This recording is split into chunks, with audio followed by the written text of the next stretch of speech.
శనివారాల వ్రతం అయితే చేశాను. శాంతాకారం భుజగ శయనం పద్మన ఇంకా గ్రీన్ ఎమ్మని చెప్పి 2 సెట్లు. హాయ్ హలో అండి, అందరికీ నమస్కారం. నేను మీ Samyuktha. Welcome back to my channel. ఈరోజు ఏంటంటే నాకు సాటర్డే ఎంత కూల్గా నా రొటీన్ ఉంటుంది అనేది మీకు ఒక వ్లాగ్ చేసి చూపించాలనుకుంటున్నాను. చివరిలో చిన్న షాపింగ్ కూడా ఉంది, అందరూ చూసేయండి. ఫస్ట్ అయితే మొత్తం అంతా క్లీనింగ్ అంతా చేసేసుకొని నేను పూజ కోసం అయితే రెడీ అయిపోయాను. నాకు ఇక్కడ ఏంటంటే 2 days నుంచి కొంచెం లో ఫీవర్ ఉండడం వల్ల ఇక్కడ చిన్న కురుపుల్లాగా వచ్చాయి అన్నమాట. ఆయింట్మెంట్ రాసుకున్నాను దీనికి. సో నేనైతే ముందు పూజ కోసం అంతా రెడీ చేసేసుకున్నాను. ఈరోజు స్వామికి పూజ కోసం పువ్వులు మాత్రం చాలా ఎక్కువగా ఉన్నాయండి. చాలా హ్యాపీగా అనిపించింది. ఈ మధ్య ఏంటంటే పువ్వులు ఉండట్లేదన్నమాట. అంటే మొక్కల్ని మేకలు వచ్చి కొరికేస్తాయి, దానివల్ల ఏంటంటే ఉండట్లేదు. కానీ ఈరోజు మా వారు తెచ్చారనమాట. అందువల్ల సాటర్డే పూజకి స్వామివారికి పువ్వులు మాత్రం చక్కగా రెడీ చేసేసుకున్నాను. ఇంకా సమయానికి కనకంబరాలు కూడా వచ్చాయి. ఒక 2 దండలు స్వామికి తీసుకున్నాను. ఇంకా దేవుడి సామాన్లు కడిగేసి రెడీగా పెట్టుకున్నాను. ఇంకా వంట కోసం కూడా ఒక పక్క రైస్, ఇంకో పక్క సాంబార్ కోసం అని పప్పు కూడా పెట్టేశాను అనమాట.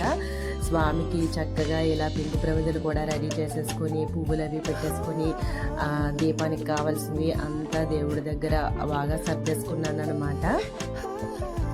స్వామికి పిండి ప్రమిదలు అంటే ఇష్టం కాబట్టి నేను 7 శనివారాల వ్రతం అయితే చేశాను కదా అండి.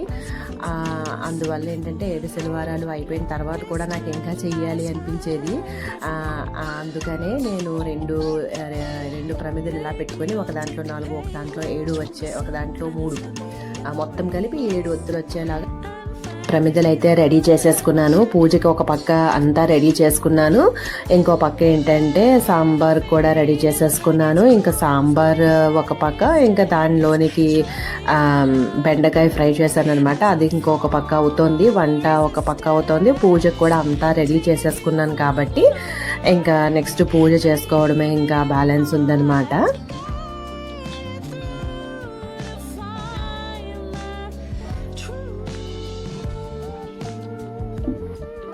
సో నాకైతే ఇలా వంట అయిపోయింది. సాంబార్ కూడా అన్నీ వేసేసాను, చక్కగా మరిగిపోయింది. ఫైనల్గా కొంచెం సాంబార్ పొడి ఇంకా చిన్న బెల్లం ముక్క వేసేసుకొని ఇంకా దీన్ని తాలింపు పెట్టేసుకొని ఇంకా వంట అంతా అయిపోయింది అనుకోండి, మనం పూజలో కూర్చోవచ్చు అనమాట. అందువల్ల ఏంటంటే నేను దీన్ని మొత్తం కంప్లీట్ చేసేసుకుని ఇంకా పూజ దగ్గరకు వచ్చేసాను అన్నమాట. సాటర్డే అంటే మనకి సాంబార్ అనేది ఒక ఎమోషన్ కదా. సాంబార్తో బంగాళదుంప ఫ్రై అయితే ఇంకా బాగుండేది. కానీ ఈరోజు నాకు బంగాళదుంపలు లేవన్నమాట, బెండకాయలు ఉన్నాయి. సో బెండకాయ ఫ్రై చేసేసాను. సాంబార్ విత్ బంగాళదుంప ఫ్రై ఎంతమందికి ఇష్టమో కామెంట్ చేయండి. సాటర్డే సాంబార్తో బంగాళదుంప ఫ్రై ఉంటే అది భలే ఉంటుంది అనమాట. సో నెక్స్ట్ నేను స్వామివారికి దీపం వెలిగించుకొని ఇంకా పూజను కూడా చేసేసుకుంటున్నాను అనమాట. ఇలా మార్నింగే పూజ చేసుకుంటే నిజంగా మనసుకి చాలా ప్రశాంతంగా అనిపిస్తుంది.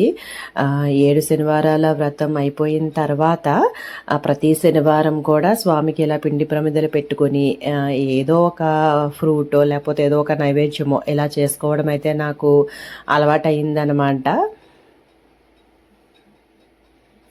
శివయ్యకి, లలితమ్మకి నా డైలీగా నేను ఎలా అయితే పూజ చేసుకుంటానో ఇంకా అలాగే పూజనైతే నేను కంప్లీట్ చేసేసుకున్నాను. శాంతాకారం భుజగ శయనం పద్మనాభం సురేశం విశ్వాకారం గగన సదృశం మేఘవర్ణం శుభాంగం లక్ష్మీకాంతం కమలనయనం యోగిహృద్యానగమ్యం వందే విష్ణుం భవభయహరం సర్వలోకైకనాథం. ఇలా అయితే నాకు పూజ మార్నింగ్ అంతా అయిపోయిన తర్వాత ఆఫ్టర్నూన్ ఏం కాదు, ఒక 11 ఆ టైంకి రామలక్ష్మి నేను బయటకు వచ్చామన్నమాట. తనకి చిన్న షాపింగ్ పని ఉందంటేను ఇంకా మనం చాలా నార్మల్గా ఉండేవాళ్ళం కూడా చంద్రముఖిలాగా మారిపోతాం. ఇలాంటి బ్యాంగిల్స్ కానీ లేదా షాపింగ్స్ ఏమన్నా అంటే మనకి ఇక్కడ గాజులు చాలా బాగుంటాయండి. మేము ఎప్పుడు వచ్చినా ఈ షాప్కే వస్తామన్నమాట. సో అన్ని రకాల బ్యాంగిల్స్ చూస్తున్నాము. తనకేమో పింక్ ఇంకా గ్రీన్ కాంబినేషన్లో కావాలన్నమాట. సో అన్నీ బాగున్నట్టే అనిపిస్తాయి ఇక్కడికి వచ్చిన తర్వాత. మనం ఒకటి తీసుకోవాలని వెళ్తాము, ఇక్కడికి వచ్చిన తర్వాత మనకి ఇంకన్నీ నచ్చుతాయి, అన్నీ తీసేసుకోవాలనిపిస్తుంది. సో ఇదంతా కాదని చెప్పి పింక్ గ్రీన్ ఇమ్మని చెప్పి 2 సెట్లు రెడీ చేసాం అనమాట. సేమ్ కలర్ కాంబినేషన్స్లోనే 2 టైప్స్ తీసుకొని రెండు కలిపేసాం అనమాట. చూడండి ఇక్కడ మీకు 2 చూపిస్తున్నాను. ఇవి ఒకటి సెలెక్ట్ చేసాము, ఇంక ఇవి ఒకటి సెలెక్ట్ చేసాము. ఏవి బాగున్నాయో కామెంట్ చేయండి. Thank you.